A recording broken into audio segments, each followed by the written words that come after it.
सोमवार का दिन शहरवासियों के लिए बड़े सौभाग्य का दिन था, क्योंकि आज के दिन ही देश के विभिन्न राज्यों के शंकराचार्य मठाधीश व संत कल्याण के आइडियल कॉलेज में एक ही मंच पर दिखाई दिए। कॉलेज के संस्थापक रमाकांत उपाध्याय ने बताया कि सम्मेलन कराने का मुख्य उद्देश्य परिसर के सभी लोग पुण्य के सहभागी हो सकें। इतने सारे शंकराचार्य मठाधीश व संतों का एक मंच पर इकट्ठा होना हम सब के लिए बड़े सौभाग्य की बात है।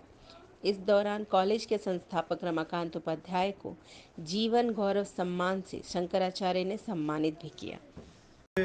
संपूर्ण जो ये कॉलेज है, इस कॉलेज के संस्थापक हमारे पास खड़े हुए हैं, लक्ष्मीकांत और रमाकांत उपाध्याय जी। इनके संकल्प से, इनके प्रयास से, इनके मेहनत से यह कार्य संपन्न हुआ है जो शिक्षा का केंद्र बिंदु है।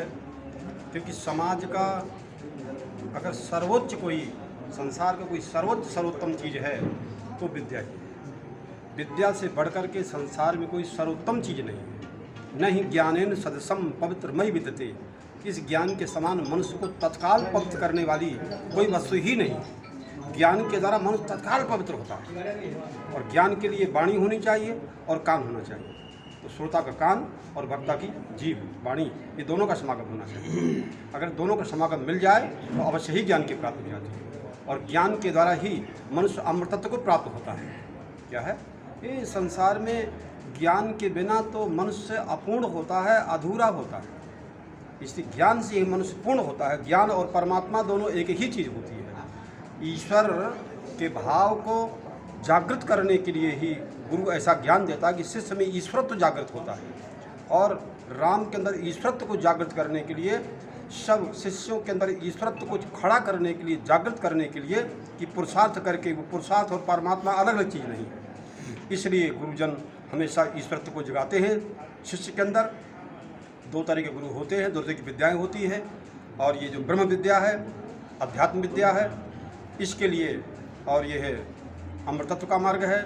और ये जो संसार की भौतिक विद्याएं हैं वो हमारे व्यवहार के लिए आवश्यक है। भौतिक विद्यालय जरूरी है, शिक्षक जरूरी है, ग्रंथ जरूरी है। ऐसे आध्यात्मिक गुरु जरूरी है, आध्यात्मिक शास्त्र जरूरी है। और आध्यात्मिक ज्ञान को ग्रहण करने वाली परंपरा भी होनी चाहिए। भगवान नारायण से ये परंपरा चली हुई है। भगवान नारायण ने ब्रह्मा जी को ज्ञान दिया, क्योंकि बिना ज्ञान दिए तो ब्रह्मा जी को भी ज्ञान नहीं हो रहा था। ब्रह्मा जी सोच रहे थे कि हमारा मूल क्या है, और अपने आप हमारा मूल क्या है ये हमको भी मालूम नहीं पड़ेगा बिना गुरु के। तो भगवान नारायण ने ब्रह्मा जी को ज्ञान दिया और हाथ मिलाया ब्रह्मा जी ने कि आप हमारे मित्र बन करके रहना। गुरुजी, इस आपकी माया में अगर हम भूल जाएं तो प्रभु आप हमको ज्ञान देकर के पुनः जागृत कर देना। कर्तव्य के प्रति, धर्म के प्रति, अपने स्वधर्म के प्रति आप हमको जागृत कर देना। ये बड़ों का कार्य होता है। गुरु का कार्य है कि शिष्य को हमेरा मार्गदर्शन करता रहे, प्रेरणा देता रहे और उनके द्वारा अच्छे से अच्छे काम करवाता रहे। तो उसकी प्रगति और उन्नति होती है, कीर्ति प्राप्त होती है और उसको यश प्राप्त होती है।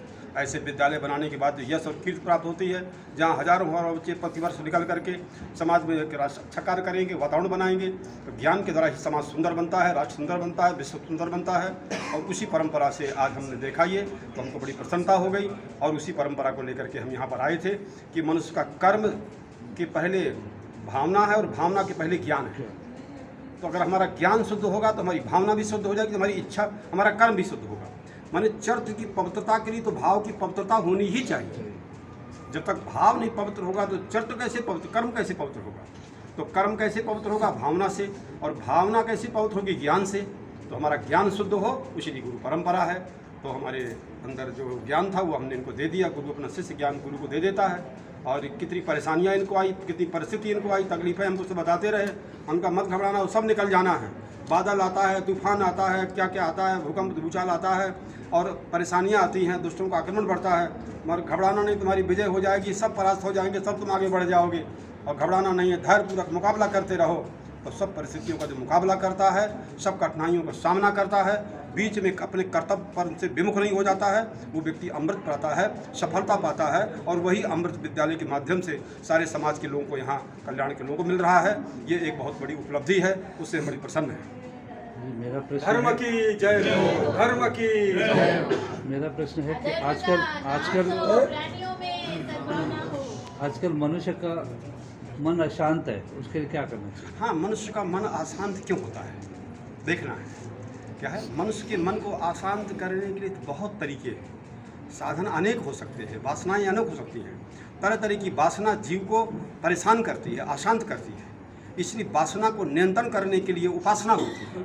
महापुरुषों की उपासना, शिव की उपासना, भगवान राम की उपासना, भगवान गुरु संप्रदाय परंपरा से जिसने जो ज्ञान दिया हो उसे उपासना करनी पड़ेगी। उपासना माने उनके नज़दीक तो आसन लगाना ही पड़ेगा, उनके नज़दीक तो जाना ही पड़ेगा, उनका दर्शन तो करना ही पड़ेगा, उनकी तो वाणी श्रवण करनी पड़ेगी। उपासना को दूर, उपासना के द्वारा अगर उपासना से हम दूर हो जाएंगे तो वासना तो कभी दूर होगी नहीं। तो सनातन धर्म में इसका बहुत बड़ा महत्व है।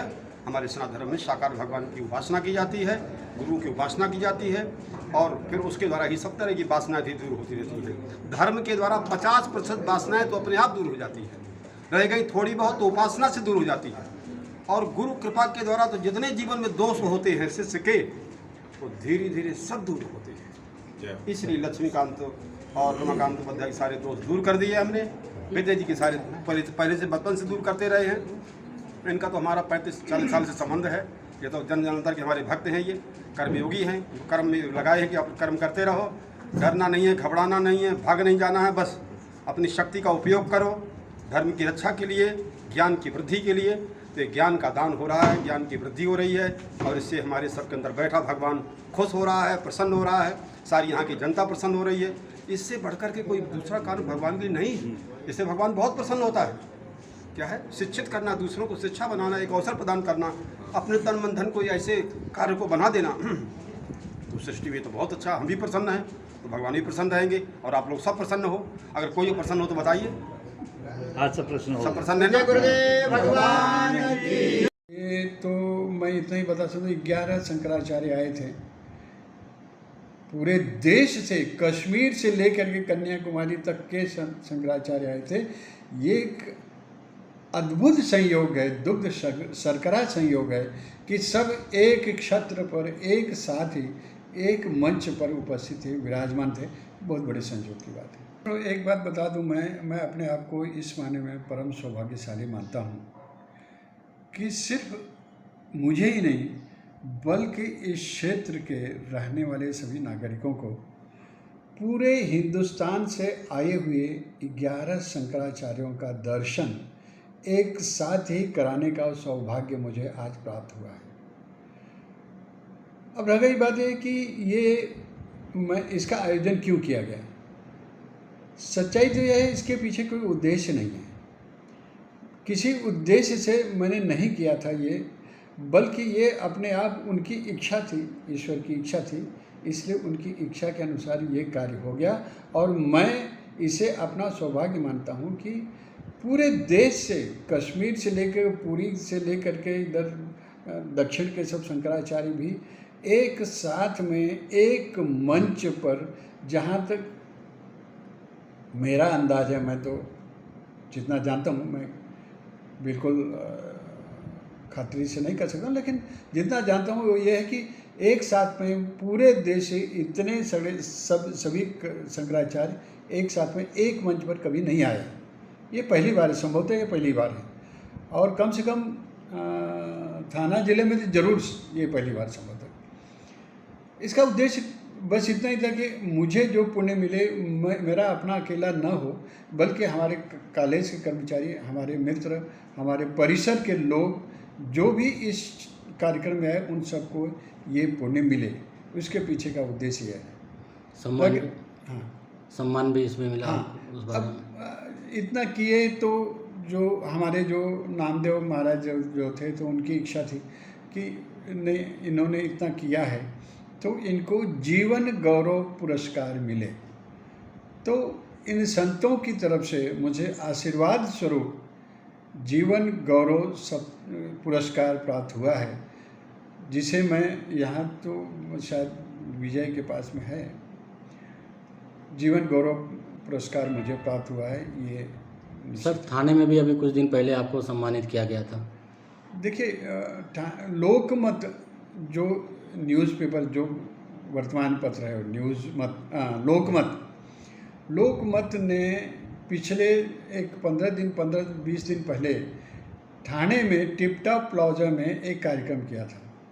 तो उसमें उन्होंने मुझे एक ट्रॉफी के साथ में ऐसा थाने गौरव पुरस्कार दिया हुआ है। ये पिछले 15 दिन पहले की बात है, डेट तो मैं अभी नहीं बता सकता हूँ एग्जैक्टली, लेकिन 15 दिन पहले ये पुरस्कार मुझे प्राप्त हुआ, थाने गौरव।